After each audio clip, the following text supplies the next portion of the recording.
Ya kamal kanal Vision TV guru be information ma guru be link ke guru information be link kanal Vision TV ku subscribe ke like ku share wana ray lere kon an joban lengwaze me natin konti la South Sudanese tintre wish ke Europe te ke Michigan lat ke shika protest shika barar ke ping medita ko bi karach ke kuma South Sudan ke buka right ke international community ko de jodi de jalen kare karana to gre wish kanasar kana ulang raja mo mishano she we Europe karwada en man wi dialan kontinte nuar tiketin kata jor ko kende tin ba ko ngai ketin ko en latke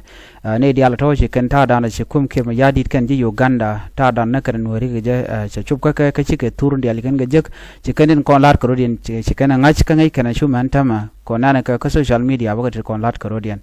so me jiram jidit ku subscribe ko notification bell ko jotwan ko blad tv kan chamala shu ko ji gwa dana pai ko break channel me channel kwen ne dialti la ji South Sudan ke Europe shol ken kuma South Sudan no watch ji Uganda watch kare watch ka South Sudan kam no kor shongre watch ka Greater Penal State no shwa nuere shwa kan nak lora bang ashimishanen gwasa me ka turna me kan lar no stop bombing civilian de yente de nen ane tigane ko na mu ka bot re koredan gwade na kan waratin re we kan nasir chicken jo me chicken to ko ba ko ling aji international community ngum le rode re wicha ka South Sudan ashur kan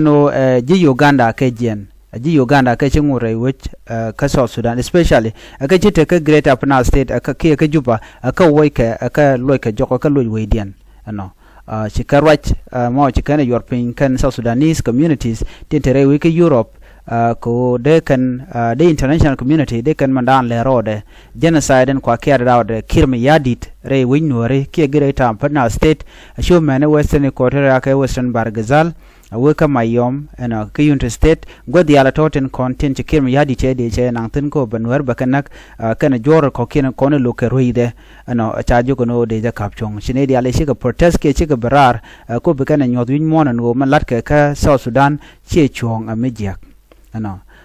me kan lat gwasa me chika lat wona ji SSPDF kana UPDF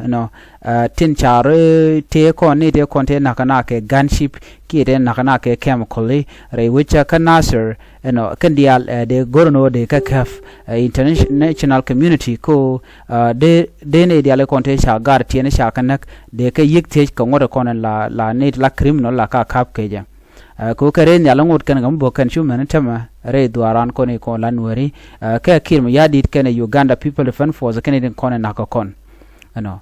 kate tanat bo tun kan committee ay kan ngo shun kan ke le ke kirma yadit manang ne kan ne kon lanwari ne me be long ko shran che chon che kuch ka dwal ndana dong dwal ka ji ko rama mo be mo kare ko jan dana tok kirma yadit this time you the yoke but you bu tok chumnen yana mo international community chicken der ka yo pekan ke evident konen chanong malari dien chicken rama mo men chimi jela chicken malaka balakana kona government mi chire je tok ki beken sanction beken kalat ko yene content re weje mo biaje kapchong yen so mekan yan longa kapchong tel do meda kapchong je bat be ye kon moy correction ko sanction me chaje to be kon me kuidun be je yar en kon me kuidun me chaje yar yan do badana dong biya kula wal ka kwarun ga je men mi biya ko biaje wuch so mekan yan wal ga je tel do me be international community baramo be je longa woy ke je o ko de lar no jen sha sanction jen baje yen bay nan ka criminal ngade investigation code la na investigation ram ci dur shelat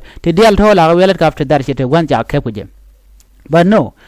yen jiwute ke yen la tar ko mo kenyam yen jiwute ten gwa mo by ter bin kon ba yar ko bi akula ngeng bi akula kai ke did weidun chere mele re South Sudan te ngene na peke che je ko ngwan che je do mo gor ko fani ni ji South Sudan ko bi ken ngaje gwano kirm yadit chi rambe mal bi no che development che nok so je nda lat ko bat ko ke ta dan la international community mele ken ngwan ke je la kona gorno yen pa ngba jaka bodde nak mi bodde nak dan bi akor bi ayu to ko kum dun men mi shi ramadan no gene shi alele shi aje bat kirma yadi che gorno be election be je gor ki ba jalat ko ngeje no be fail already 12 years mite kwere gaje aje liani chi antel ron mi shi mpa kan wode bina tele melat ke so agenda na inshallah ne me enen konti ci barar en walle ka kui protest commander le jang re wit nuore ko na kan ga tieni na kan civilian lora bang ke use kan de ni Uganda na mo michigan lat ano ji Uganda dia la ka woike Ugandan army ka ko wujre wike so Sudan ano ka chwa civilian chwa kanak so jen jodan en kan ko na mo an ban nyu